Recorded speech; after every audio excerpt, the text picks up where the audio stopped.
Right, brace yourself.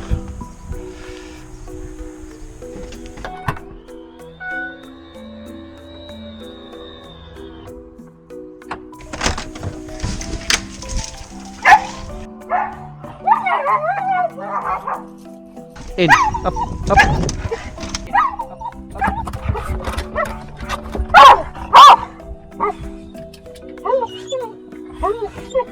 Oi, come on you. Go on. Back. Get back. Back.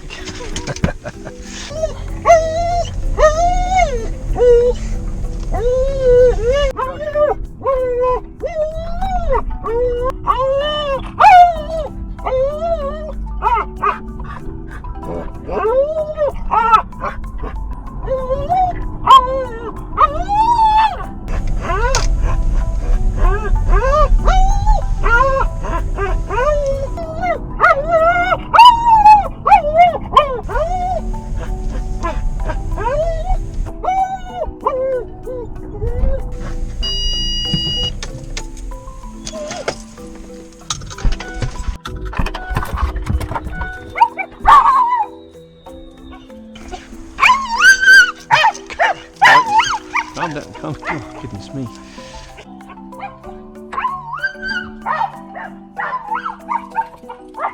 Okay, so we are today here for the second time. We are at Womburgh Village Trail. So Womburgh is a little village, basically about 3 or 4 miles out of Swindon. A lovely church over there. I don't know an awful lot about that church, but it looks like the graveyard has not seen much in the way of TLC for quite a while. So I made the mistake the other day of bringing my drone out with me, and I accidentally left my iPhone on. So when I went to try and fly my drone, I had no power on my iPhone, so I couldn't fly my drone. That was a bit disappointing because I was really looking forward to getting my drone up. Anyway, so I've got 3 batteries in there. They are all fully charged. The RC unit is fully charged, and obviously my iPhone is fully charged as well. So we can get out and have a bit of a fly around. There's a bit of a breeze around today, so I've got to be a bit wary of that, because we're very exposed here, kind of on top of a bit of a hill, a bit of a peninsula, but I'm sure that we'll be fine with that. So there's some nice things to see around here. Give you a bit of a tour around, I suppose. I don't think I've been here before flying my drone, so this is kind of like a first for me, and I hope you enjoy the footage.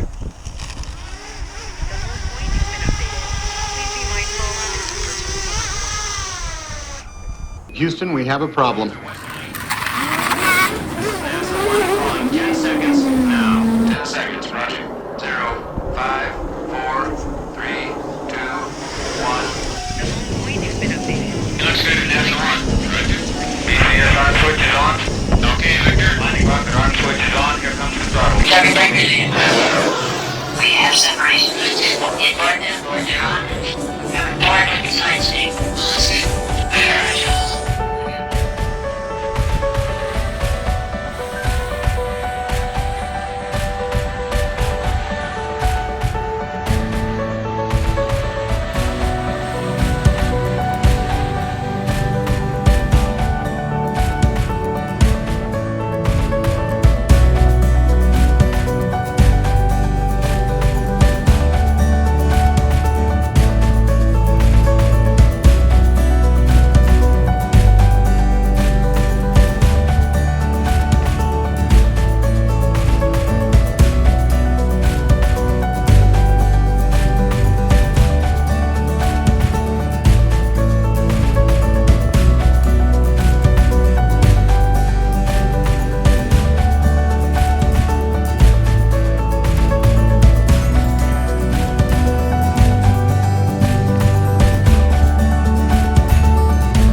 Try and keep the lens as dry as I can.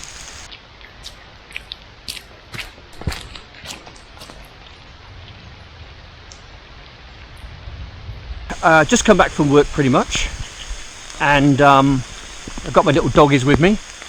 Going to go out for a bit of a walk. They've been cooped up for the past 5 or 6 hours, and it's really not fair to keep them cooped up any longer.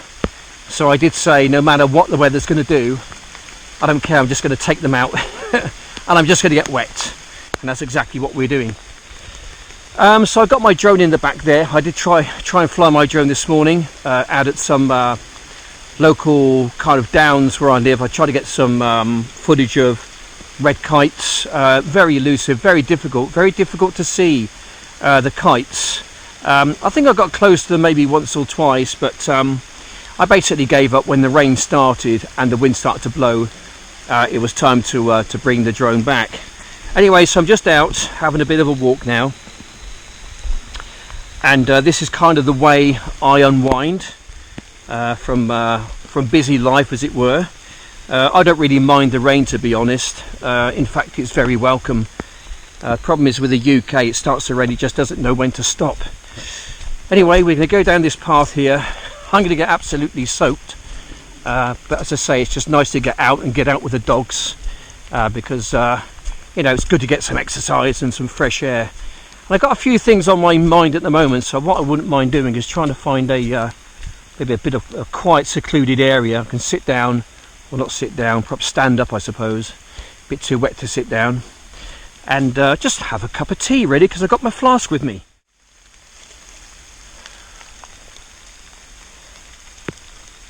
Oh, that'll do, I think. Yep, that'll do. I don't think it's going to be much better than that, to be honest. Hope you can see me. Anyway, so I've got my drone in here, but this is obviously not drone flying weather at the moment. It would fly mine, but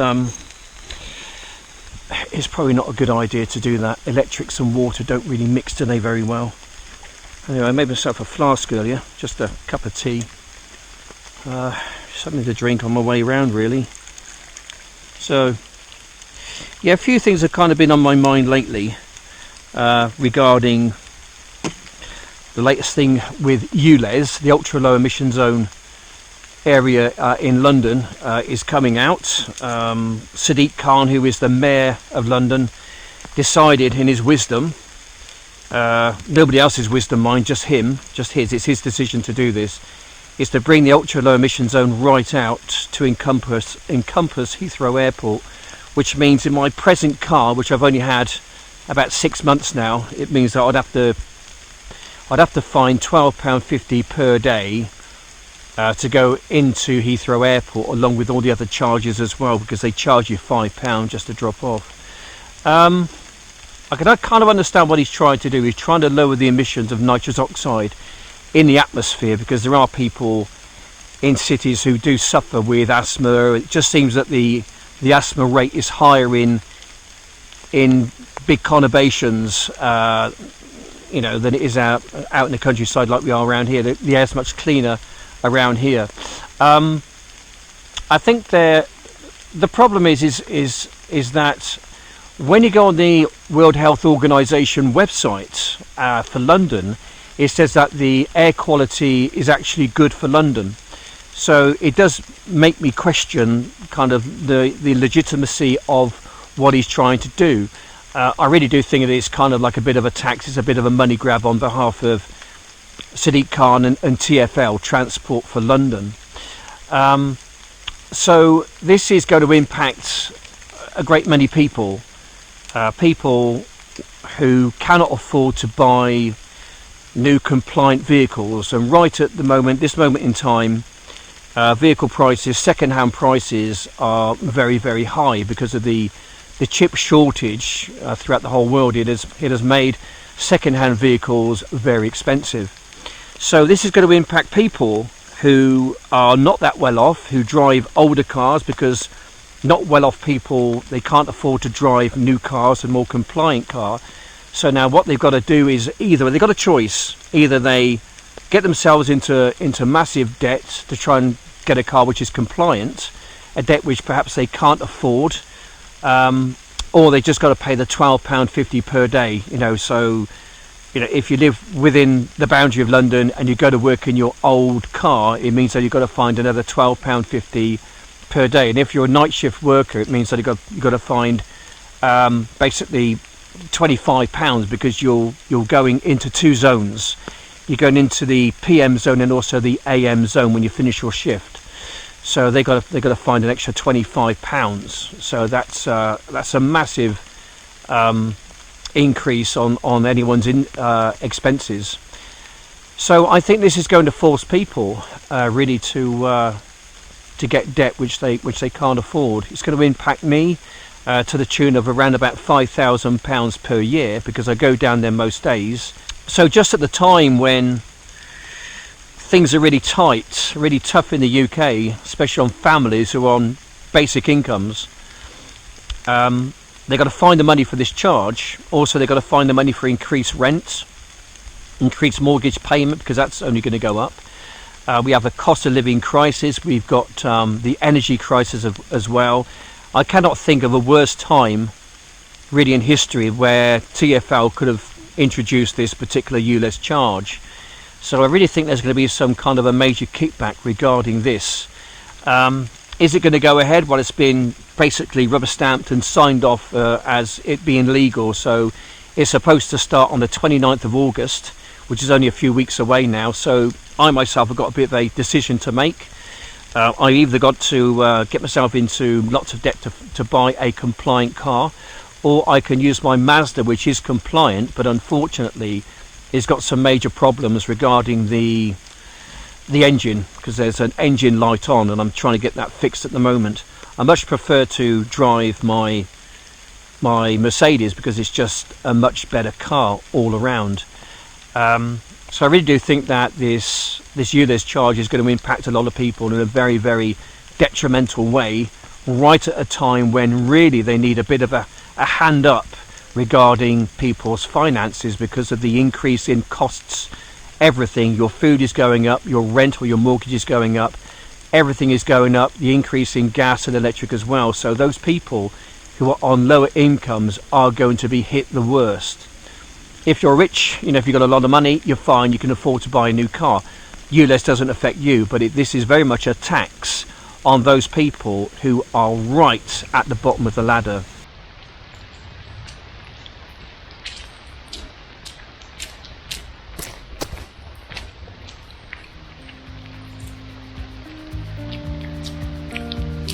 We're just starting to come to the end of our little walk. I'm absolutely drenched. Absolutely soaked. The dogs are as well. But you know what? I absolutely love it. I absolutely love it. I don't mind this at all, to be honest. I don't mind this at all. I know it sounds a bit crazy, but I prefer this sort of weather sometimes than like 40 degrees, searing, just like energy sapping heat. I prefer this, to be honest. And the dogs are just absolutely drenched as well. I think they can't wait to get back in their car and get them home. Anyway, so if you've held on this long to my video, this is just like a little video giving you an idea of what I've done on a particular day or these past 2 days. It's been interesting. It just gives me a bit of content, gives me something to do this evening, to go home and make a video. And I just try and bring the world to you, my little world anyway. Anyhow, still bucketing down with rain, but I don't care. I'm as happy as Larry, whoever Larry was. Anyway, thanks for watching. Take care, and I'll see you on the next one. Toodaloo.